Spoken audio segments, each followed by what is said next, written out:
It was a shocking moment. A frustrated local fisherman in Al Hujayma crushed to death in the back of this garbage truck. Mohsin Fikri had jumped in to protest the confiscation of his catch, and the officers responded by turning on the machine. It led to a storm of protests by outraged locals. We came to condemn this odious crime against martyr Mohsin Fikri. We strongly condemn what we have seen with our own eyes. This is a premeditated crime.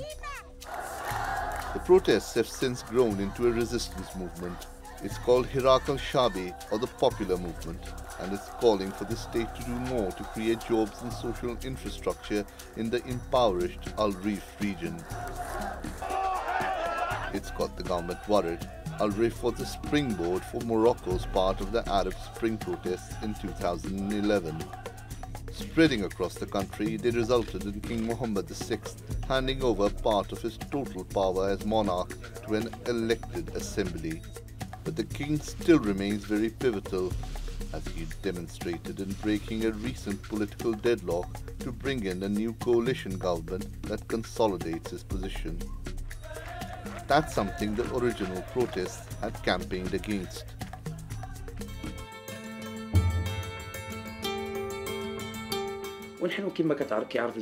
Our will is very strong, despite the attempts of the state to annihilate this movement, which claims only social, economic and cultural rights, as well as the lifting of the military status that enclaves this region and which prevents the investors from coming.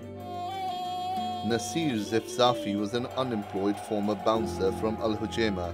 He's now the face of the movement. The government initially tried to send officials to placate the locals, but his failure to do so led to them cracking down.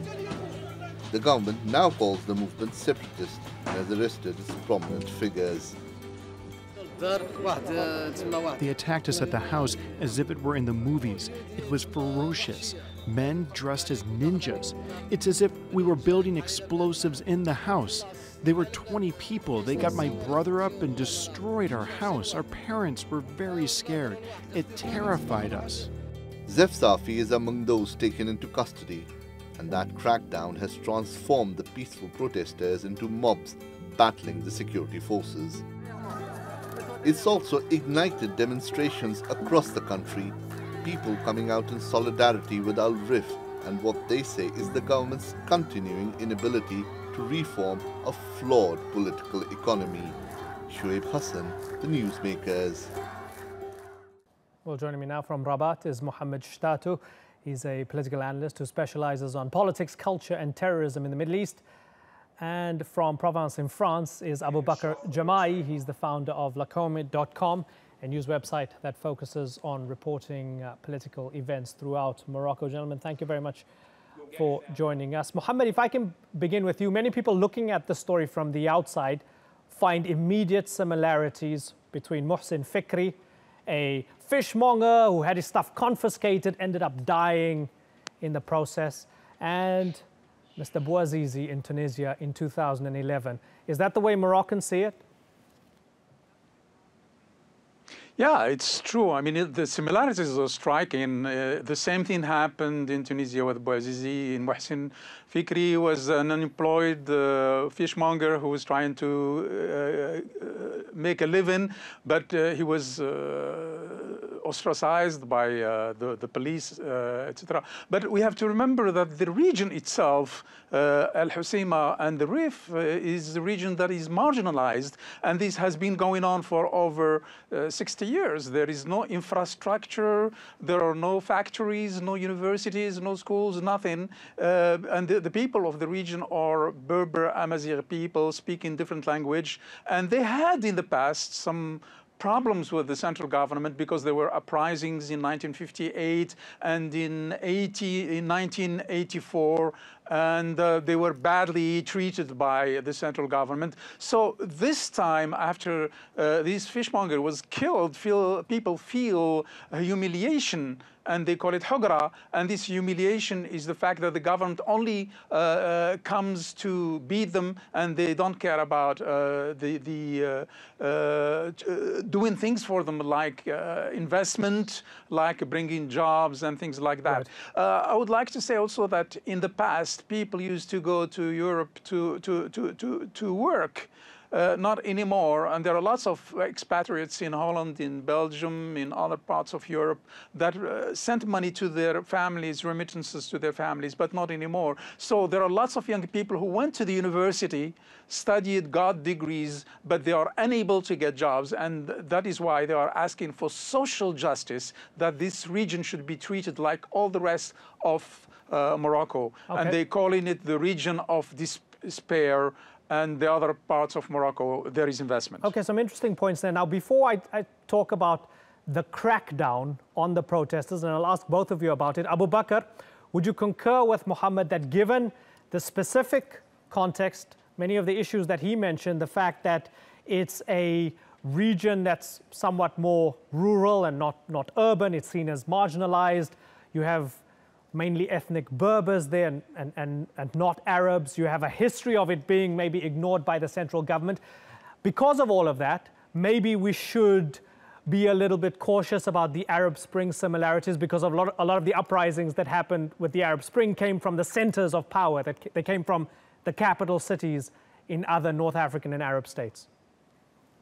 Well, to begin with, and sorry to contradict the last sentence you've just mentioned, in Tunisia, which is the poster child of the Arab Spring, the uprising did not begin in Tunis. It begins in Sidi Bouzid, which is not the most important city in Tunisia. Well, I have to defer with my friend's assessment. I do think, as he said, that there are some specificities which concerns the region and Al-Husayma and the Rif. But unfortunately, when you dig deeper, there are some structural issues which are systemic.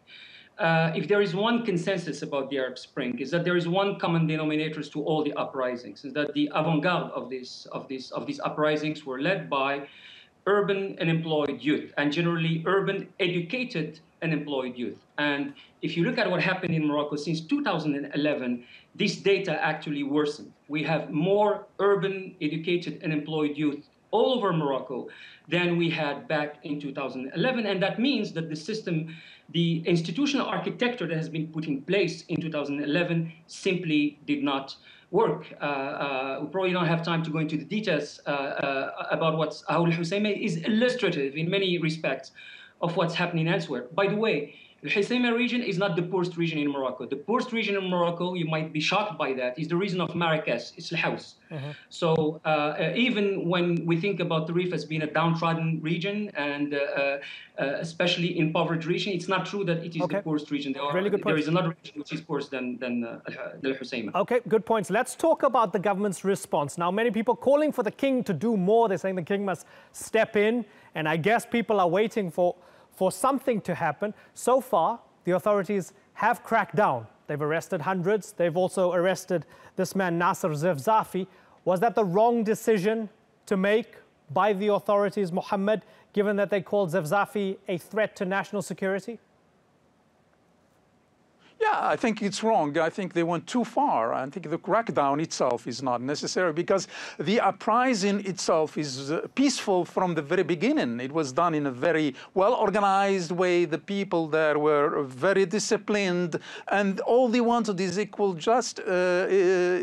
justice, is social justice. They want jobs. They want more infrastructure. They want more hope in the future. And I think the government used too much force, and they cracked down on all the leadership, and rather than opt for an all dialogue, I think now it's very difficult for the government to do anything, simply because Morocco, there are no political parties. They've been all co-opted by the establishment, and they have lost any credibility in the eyes of the government, and also in the eyes of, and mostly in the eyes of the people. People don't want the political parties because they know they are all paid by the government, and they cannot speak in their name. So I think what the government should do is go for a dialogue, is build bridges of trust before doing anything else. Now, cracking down on these people and putting them in prison doesn't solve the problem.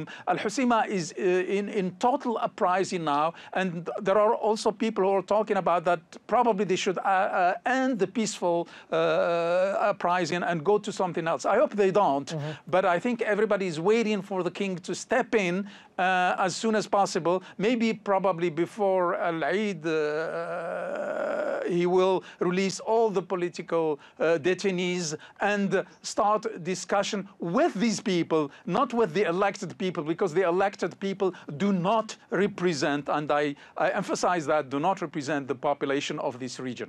Abu Bakr, it started off as economic. I mean, many of the grievances are very sort of hand-to-mouth economic grievances, but the longer this goes on, is it becoming more and more political? Well, I think it's a little bit more subtle than that, because when you analyze the slogans, they're not economic. They are in the political economy realm. In other words, people more and more are relating their economic problems with the institutions. So we are really in the realm of political economy. We're not in the realm of pure economics. So people are clearly relating corruption, relating bad governance with their dire economic situation. In other words, what they're questioning are basically the institutions of the country.